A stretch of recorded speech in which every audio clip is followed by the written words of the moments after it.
জ্বলছে বাংলাদেশ, সেনাপ্রধানের উপস্থিতিতে পদত্যাগ হাসিনার।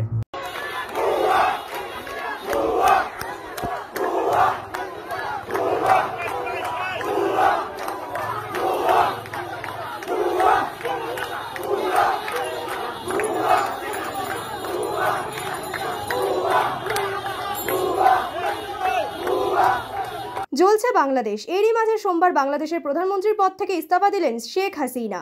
এদিন দুপুরে বোন রেহানাকে সঙ্গে নিয়েই তিনি ঢাকার বাসভবন অর্থাৎ গণভবন ছাড়েন।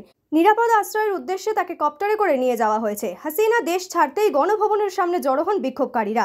অভিযোগ, গণভবনের দখল নেয় উন্মত্ত জনতা, ভাঙচুর চলে গণভবনে, এমনকি বঙ্গবন্ধুর মূর্তিও ভাঙা হয়। এই মুহূর্তে বাংলাদেশের উত্তাল পরিস্থিতি নিয়ন্ত্রণের দায়িত্ব নিয়েছে সেনাবাহিনী। আগামী 24 থেকে 48 ঘন্টার মধ্যে বাংলাদেশে অন্তর্বর্তীকালীন সরকার গঠন হবে বলে জানিয়েছেন সেনাপ্রধান।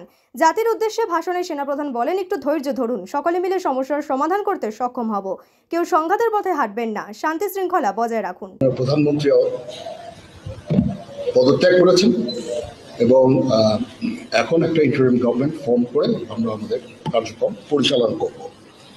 আপনারা একটু ধৈর্য ধরেন, আমাদের কিছু সময় দেন, ইনশাআল্লাহ আমরা সবাই মিলে সমস্ত সমস্যার সমাধান করতে সক্ষম হব। আপনারা আর এই সংঘাতের পথে যাবেন না এবং শান্তি শৃঙ্খলার পথে ফেরত চলে আসেন। আমাদের দেশের অনেক ক্ষতি হচ্ছে, অর্থ সম্পদের ক্ষতি হচ্ছে, জানের লোকজন মারা যাচ্ছে।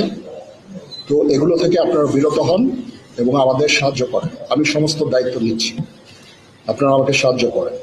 সবাইকে ধন্যবাদ।